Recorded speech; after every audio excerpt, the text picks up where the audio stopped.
Why does a Japanese lady who speaks as a pigeon and dresses as a frilly maid make for quite possibly the most engaging front person in rock music history? How does she stand as one of the greatest stage commanding singers of all time when she's not actually the lead singer in her own band? How does she stand alongside the most eye-catching flamboyant guitarists of all time when she's actually not even the lead guitarist in her own band?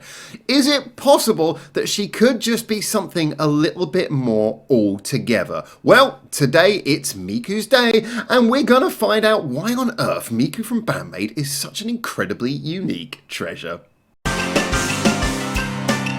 Hi there and welcome back to Japan, where today I was looking through social media and seeing all of the posts in the community from people talking about today being Miku's day, and it really had me thinking as I looked through the interesting, colourful photographs, all the wonderful memories and moments, and obviously the fact that Band Maid themselves have been recently releasing official live music videos from the Yokohama Arena performance that I was so glad to attend. It just had me thinking about what a powerhouse Miku is at the centre of this band. Not your normal traditional virtuoso, not your normal sort of band front leader personality, but somehow at the core of this wonderful group who so many of us enjoy, and so unmistakably wonderfully unique. So I thought I'd talk a little bit about what I really think the reasoning behind that is, and what better place to start than with the character and personality that she presents to us so frequently through these live performances. So yes, let's get the obvious out of the way by saying that Miku is an absolute blast on stage, and this is no better demonstrated than the largely unscripted Omajinai time segments of live shows where Miku simply interacts directly with the audience whilst the rest of the band takes a little bit of a break.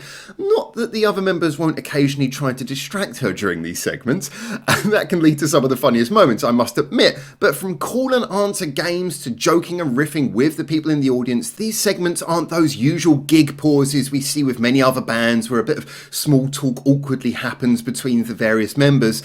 No. Omajinai Time is a blast of energy that fans of the band actually look forward to, and often has to be cut short by the rest of Band Maid stepping in to point out that there are more songs to be played at the shows as well. But I don't think anyone's really doubting that Miku could keep on riffing for hours if she wanted to.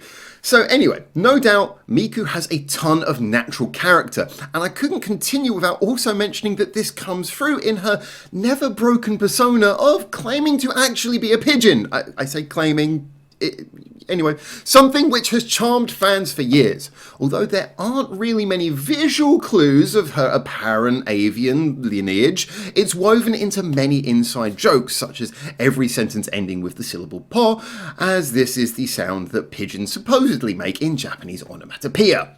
To understand how such a big personality found its place, and so comfortably, I think it's worth going a little bit back into her roots and really seeing how she grew this image and grew the musical personality that we have. I mean, after growing up in Kumamoto, Miku spent 3 years working in a maid cafe, as I'm sure many of you know, where she also dabbled with music like singing in the group Little Kumin.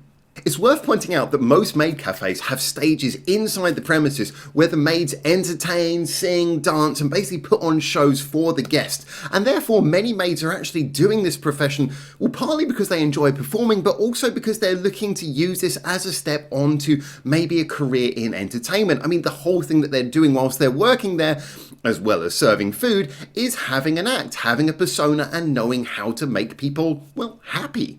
But that performance aspect is always very central to what a maid seems to really do and enjoy. And in this environment, it's quite likely that Miku would have found her true Hato self. It's not unusual for maids to add an animal to their persona, but where many may pick a kitten or a bunny or something cute, Miku's choice to align with the pigeon, an animal often considered a pest even in Japan, certainly showed how she wanted to be something standout from the normal maid culture. And this is where the most important aspect of what makes Miku Miku really comes forwards for me. For all the playfully cute behaviour and the silly fun, Miku's a smart, goal-oriented lady who works damn hard to get where she is now. I mean, you can see that she's taken various steps from things that she's seen working. She's seen what entertains people, she's seen what good music is, and she's decided to take aspects of those and put them into something that is unique, that is obviously going to work for people, but at the same time has a character that is completely of its own. And this to me is the sign of someone who's looking at a larger package, who's looking to make something completely special rather than just following on the coattails of others. To put it simply, this takes perspective, business sense, and drive. Apparently, Konami once described Miku as a cute girl but like a middle-aged man inside, and I can totally see that. For all the outward personality that obviously would have made her a great addition to any maid cafe, it was the creative vision that made her unique and took her to these new places. The choice to form a rock band rather than an idol group, as many maids would normally do. The choice to embrace the pigeon inside rather than a more traditionally cute role. The choice to surround herself with great musicians despite having little instrumental skill herself initially. The choice to make them all wear maid outfits, possibly having seen the recent impact of kawaii and metal starting to combine and grow in the music scene. The choice to hide the maid outfits from Psyche until the last moment when she signed up, knowing that she may be harder to convince otherwise. And yes, the choice to step back and let Psyche take over lead vocals in the first place. I mean, as I think is a fairly well-documented fact now, Miku was the original and only singer in the band at very first, and then Psyche was brought in as a conscious decision because they felt they needed a more strong, identifiable lead singer. And what a great choice she was, but as mentioned, they even had to convince her into being in the band by surprising her last minute with the whole concept of the maid outfits, which I'm so glad she came to love later. But this brings me on to a slightly different topic to give a little bit of perspective. I mean, when you think about why most bands break up, the truth is really that it'll be maybe one member encroaching upon another one's job, wanting to take a little bit too much creative control or meddling with something that someone else is doing, a lack of defined roles. Usually when you hear that phrase that a band broke up for creative differences, this is usually what it actually means. However, when we're dealing with the wise old pigeon that is Miku, we seem to be dealing with the exact opposite. Where the worst of musicians are fueled by ego, something that Miku certainly has the personality to carry should she wish, she was instead stepping back and looking at the bigger band picture first. I've heard so many people say, especially after hearing songs like Time, Rockin' Me and Sayonaki Dori, that Miku could easily be the lead singer of the band if she wanted to, and that's probably even true. I postulated this myself recently in an episode of Ears to the East, which I'll just quickly interject here now. What if Psyche never joined Band MAID? I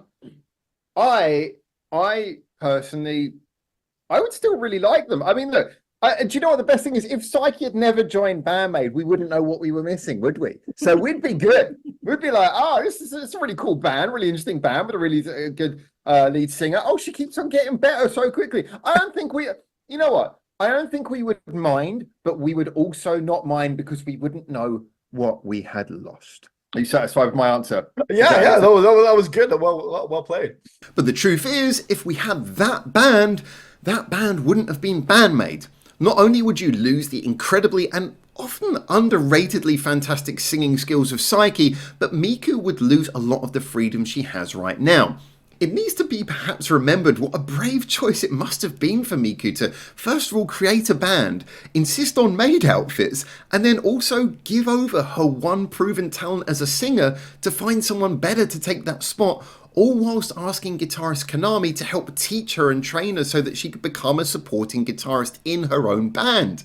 Where some may see this as a chaotic group of people all trying to fall into their correct places and just luckily happening upon a formula that works, I see this as someone choosing to put things in their right places from the get-go, so everyone could best succeed and have their own place in Band MAID. And the end result, if that's even worth questioning after 10 years of success, well, I mean, look at it. They've got a lead singer who's fantastic and elevates everything they do. They've got quite possibly the best rhythm section of any band currently going right now. They have a virtuoso lead guitarist who's also got a modest, sweet personality and writes the majority of their songs for them. And as for Miku, well, she kind of is still the leader. See, the band is her vision. And it works brilliantly. The image was her choice, and it got them noticed. It's her big personality that gives the lead singer and guitarist time to focus on their craft and elevating what they do individually. And it's her continued hard work and lack of complacency that has gradually improved her own skills as a guitarist and singer over the years. To perhaps go back to Konami's earlier example, you know, Miku has got a little bit of both of those sides. She's got the cute personality that also manages to be a creative wonder, but she's also got the hardened businessman underneath it that knows to focus on getting things done and working hard to achieve those goals. Miku's always playing with ideas, right down to the very way she apparently constructs her lyrics from notes and ideas she just jots down and leaves everywhere during tours, which is something most creatives will be familiar with. But at the same time, she has the perspective and drive to see these things through and think about the larger band perspective rather than just making some kind of vain ego project, as many people with her kind of personality perhaps would be more inclined to do. She loves to play with the word forms, metaphors, and all kinds of ideas to make interesting, unique lyrics, but at the same time wants to write songs that will engage with people and really get everyone pumped up and jumping in the audience as well. It's just a beautiful combination of things. So yeah, those are my thoughts on Miku from Band Maid on this March the 9th. Miku.